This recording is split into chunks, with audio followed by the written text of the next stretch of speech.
Hi everyone, I'm your host Matt Salem, and you've tuned in to another episode of Our Best Behavior, brought to you by Behaviorally.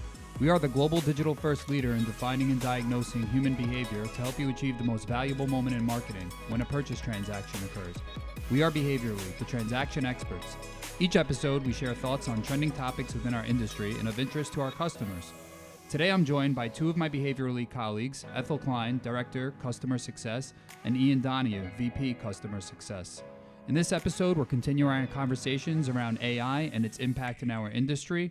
We've been exploring a lot, including benefits, ethical considerations, and the potential advancements that AI brings. And I'm happy to be doing so today with the both of you. So thank you for joining me. Sure. Thanks, Matt. So let me hear a little bit about how quick scoop summer went, because we're officially in fall now, which is crazy. How was the summer for each of you? Any good family stuff going on? You go ahead.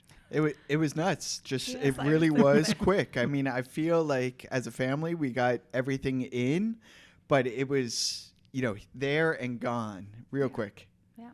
We went to Lake George this summer, and it feels like it was so long ago, actually. So it's just kind of crazy. Lake George, yeah, that's great. Yeah. We were at Lake George last year. Yeah, it's a good spot. Oh, Yeah, maybe we should have a Behaviorally family vacation. I haven't been to Lake George in a while, but I love it up that's there. right. It's Because amazing. we used to go all the time Yeah, as families that's and stuff, so it was nice to take my little guy out there. Nice, cool.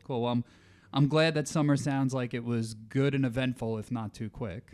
Mm-hmm. So maybe what we could have done to better utilize our time over the summer was leveraged AI to get some ideas of other side trips that could have been conducted during our journeys. But we're obviously encountered by AI in our personal lives, in our professional lives, and obviously we're going to err a bit more toward professional here today. So with that, I was hoping to hear a bit from each of you about how you're seeing AI being talked about day to day amongst your respective clients, because you each have different clients that you tend to work with, and all the companies that we do business with tend to have differing views on AI in terms of what they're using it for, how frequently they're using it. So I guess, Ian, just starting with you here on my right, from your clients, what are you hearing about the utilization of AI? What are you seeing? Yeah, so AI is a hot topic. I mean, everybody talks about it. You go to any market research conference and you're going to hear tons of speakers talking about AI. And I think, it's still in the early stages where you have pioneers, and pioneers can be anything, right? A pioneer could be an organization, but where we see a lot of it is it's spearheaded by a few individuals within the organization that really believes it, understands the benefits of it, is exploring it and looking at it every single day. And based on their impact in the organization, that kind of drives the industry or the organization's adoption of AI. Yeah, that's solid. I mean, there's champions in individual businesses, essentially, and hopefully what they're doing is spreading the news on how it could be beneficial for their business, because to your point, there's also going to be those who have perhaps a bit more of a legacy mindset and are not quite ready to introduce AI. Well, it's very interesting because the champion can be anyone within the organization, and that's the coolest thing. I mean, you kind of reference it about the legacy, and seniors tend to have their tried and true methods and things like that. That's not to say that they are not adopting AI, but where you see a lot of the work going is kind of the younger folks, the ones that are incorporating in every aspect of their life, and they really are behind it, and they're figuring out ways to utilize it to make their organization more efficient, learn things quicker, make decisions faster, amass tons of data that they have at their disposal in meaningful ways. So basically, everybody at a client organization can be a champion for AI. Yeah, well said. Ethel, are you seeing similar trends, differing trends, a bit of both? Yeah, I would say I would agree with what you're saying as well. Just went to a client visit actually last week, saw a couple of our esteemed clients, and it seems like the adoption of AI is really picking up. Honestly, I think that people are really at the point where they think AI is officially here to stay. So I think that's just one of the things as well, right? It's like oh, is this going to be one of those things that just like, hey, it's a fly by night, and here it is. So I think that with the individuals that we spoke with, the AI seems to really be taking form platform. In fact, I mean, just kind of as an example, we visited Coca-Cola, and there was a item that they produced, a new beverage that was produced and influenced by AI. And so what we did as behaviorally with our AI tool is we actually ran it through our test, and it did come out very well. So kudos to them. But it's just interesting, right? Like the theory of AI testing AI. So we just got into a really great conversation about just the AI in general, how you use it in your personal life, but then how it's really translated into business. And I think those legacy folks, honestly, it's like a proof point. They're going to have to just just showcase it, and then they will see the value in it and kind of adopt. So Sure. Yeah. Sure. Yeah. I mean, and that's great to hear. You mentioned Coca-Cola. Obviously, they were recently a guest along with Georgia Pacific on our podcast, and we had the pleasure of speaking with some of the folks from both of those organizations when you and I were together on a business trip, and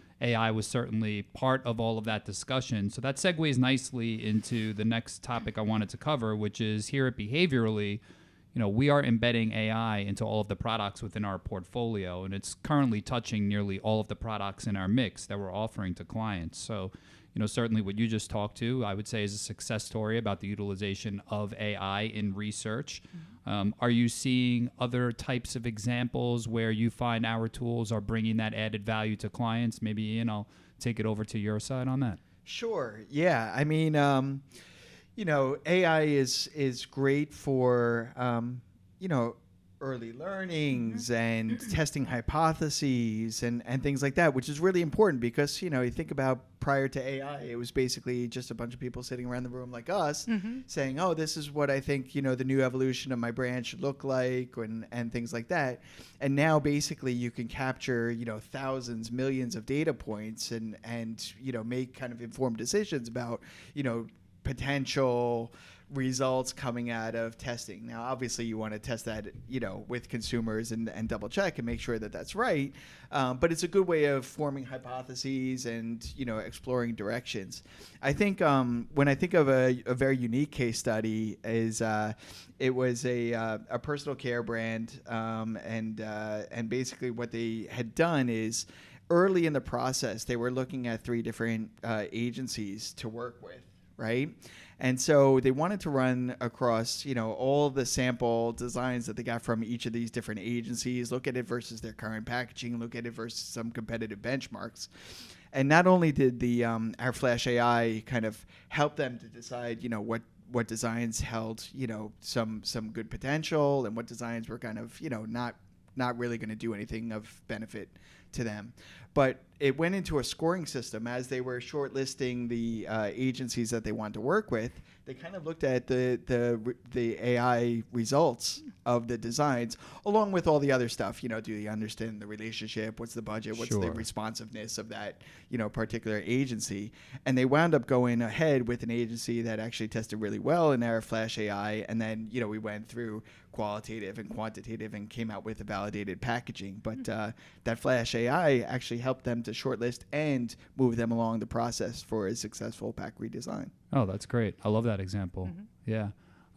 So in hearing that, one interesting piece to me was how you spoke to, of course, they also considered other factors, right? Budget, relationship, things of that nature as they were vetting the agencies. They didn't just rely upon the AI to tell them the answer. The human element came into the mix. And, that came through to me because I think generally speaking, AI is something that some fear because there's a feeling that it will take over the human race. No, but jokes aside, it will take over seriously. Jobs, right? It will take over opportunities.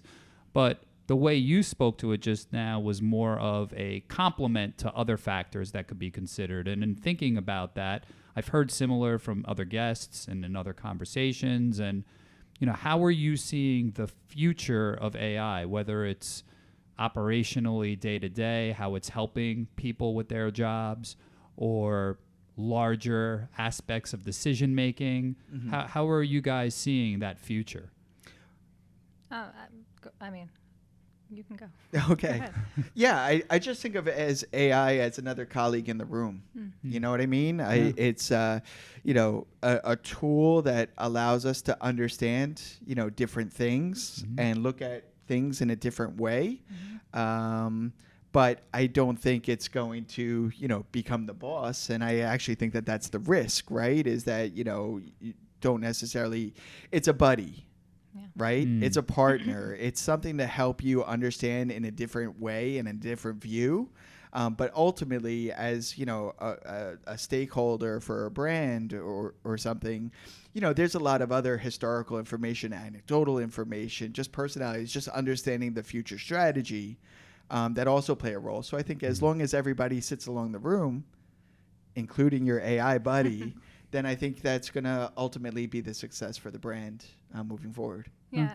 I think like something very much to piggyback off of that, kind of the buddy, it's really just taking the initial, like where you would spend so much time and effort brainstorming and really truncating that into like a timeline that's a little bit more manageable. And as we know with our clients, everything is either like, on fire, right? So a lot of times it's just taking that piece, the AI, and really helping, kind of streamline, and it's better for everyone ultimately. So I've heard a lot of that as well in the last couple of days. So just, kind of funny that it's reiterated in a lot of different ways. So yeah, makes sense. What's the name of your AI buddy?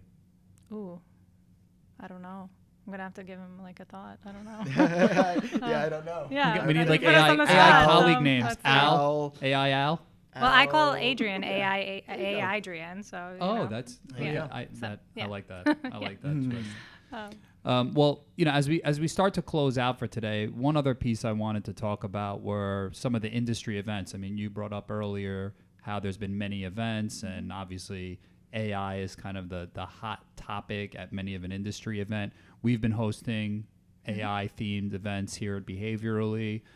We've been incorporating ourselves into events that we're not necessarily hosting, even online events. So just wanted to hear your takes on attending some of those events. I mean, the three of us have been at some of them together at any given point of time, and what you're seeing at them and where you feel, if anywhere else, there should be focus in the industry at these events as we move forward. Are there any other topics tied to AI that you'd want to hear more about? Maybe it's about security, IT security and AI. I don't know what it is. I'm just making that up, of course, but wanted to get your reactions and thoughts. Well, just to start, been to the AI event, in New York, and then also in Atlanta. So those were two that I took part in, obviously with yourself there. And then also in New York, it was really great, just kind of the way that we set that up, because we had our clients who better to hear from than our clients and the use cases that they had. So I think that was, really great. And just hearing the Ari Popper's presentation is also very interesting, because it just spans the gamut of all the different ways that AI will touch our lives one day. So I thought that part was really interesting. But then also with the event in Atlanta, that was a little bit more of a cozier event. We kind of had like a little bit of a dinner party, so it was really cool. Some good food, right? We did have some good food, yes, and some drinks. Let's just leave it at that. No, but it was a really good experience. And, Siobhan, also a colleague of ours, was in attendance, and we had a couple of great clients from Coca-Cola and from Georgia Pacific. So it was really nice to actually, that's where we got the idea for the podcast they, participated in. So that was really good. But yeah, no, the AI event in a little bit more of an intimate setting was really nice as well, because, there was a little bit more of like questions around kind of how it'll impact their business and things of that nature. So I think, just different kind of variety of events, but you get something out of each one. So I'll be interested to see if we could kind of take the show on the road, honestly, because I do think that there's impact. Maybe we'll go to, somewhere in the East Coast, maybe on the West Coast, but I definitely think that will be a really interesting thing, just because I think everyone's kind of getting on the AI train. So, Sure. But you were talking about the topics, and I think AI can feel very large and undigestible to a lot of people, right? Because it's so bad, it's so big, it's so broad, it's so, things like that. And I think everybody has their own need to understand AI, right? You could have very technical, specific conversations about like confidentiality and ethics and things like that. You could talk about case studies, which is more user friendly. You get a lot of attendees about that. I mean, that the New York event was like massively filled, and everybody took something unique away from that event. And I think you mentioned Ari Popper, right? And Ari Popper is a futurist, right? And I think he left me a very, very deep impression, plus all of our esteemed client guests presentation as well. But, I left that event. He was saying that basically you need to plan now for what the world will look like 50 years from now, right? So you have to try, you have to test, you have to explore, and that way you're well positioned for when the things come in, when the answers get clarified, when the technology is incorporated, when the champions actually succeed and it extends out across the brand and the organization and all the category is using it. I mean, we're very focused on research here, right? But you hear a lot of great cases about coming out with new scents using this, coming out with new kind of manufacturing plans using AI. I mean, AI is so big. I think it's important that everybody kind of looks into it and tries to find something that is interesting and inspiring to them, and then take that leap inside your organization and be that champion, right? And find everything. Because if you have enough individuals within the organization that are passionate about certain aspects of the AI, then as an organization, you'll be able to put it together in a nice, clean package and really lead the future with it. Again, it's not taking anyone's job away. I think it's like truly going to be just another pillar of understanding, another segment of understanding. We're still going to do qualitative research, right? We're still going to do quantitative research because we want to understand like the person today, how they might be in the future or whatever. But AI can certainly help us to, navigate and understand, today's tomorrow. Yeah. Yeah, no, I love that. And when we think about the events themselves, I mean, part of it is, and I think I would summarize some of what you're saying, is that you don't know what you don't know until you're there, right? So just being at these events helps you think of different potential scenarios that you may not have thought of prior to arriving, hearing how other people are thinking about AI, using AI, what some of the techniques are, whether that's more strategic thinking, tactical thinking. You hear it all at these events. So I think that's one of the benefits of just getting the people together at these events and really just finding out what you don't know, right? Right. I think the other thing too is it's such an affordable technology, right? It's something that doesn't take a whole lot of budget to experiment in. True. Right? So try everything and see how it goes. Some things are going to work. Some things aren't, just like, the early days of, dial-up internet and things like that, right? Yeah. You got to, do it. You got to sign on. You got to explore and experiment. And eventually you're going to be leading the future. Yep. Agreed. So I guess in closing, for me, one thing I'm interested in is, are there any notable examples in your own personal life of how you've been leveraging AI? Are you looking up recipes to cook for dinner and having AI tell you, hey, I got 4 things in the fridge, make me something? What are you doing with AI in your personal life, if anything? Definitely not that, but I think I might start. That's a good idea. I'm always like, oh, what do I do with all this stuff? But that's a good idea. I think what you kind of alluded to earlier, just with like planning trips, I think that would be a nice way to do it, just because we're all so busy, and I think it could really help us with streamlining in time and everything like that. Also potentially for working out, but I have yet to explore that. Okay. So yeah, those would be for me. I do a lot of searches with AI. I mean, and Bing has kind of been helpful because it cites where their sources of information are, and it's pretty interesting because you got to click on all those links, right? Because you might get a headline, and actually when you read the content, it's a little bit different. So again, AI is still learning, right? Yeah. So it's my buddy, right? It's given me kind of interesting websites that can help me to understand things, better than a straight up Google search used to be. Yep. But yeah, that's kind of where I've been exploring. Okay. I'd love to get into, more of the, kind of the creative AI tools, the generative AI tools. I just haven't really dedicated the time just yet, but it's amazing some of the examples that I've seen. For sure. Very cool. I actually have used it myself for a little bit of trip planning. Itemizing the order of what I can do in a trip in an efficient way. The working out idea sounds cool too, so I'm gonna have to check that out. So I'll do that. You do the recipes, and Ian can verify it on Bing Chat for us, There you and then go. we'll make a good team. Well, look, I want to thank you both for taking the time to come on today. Really appreciate it. I know you're both busy, so thanks for joining me. Thanks to our audience for tuning in to Our Best Behavior, brought to you by Behaviorally.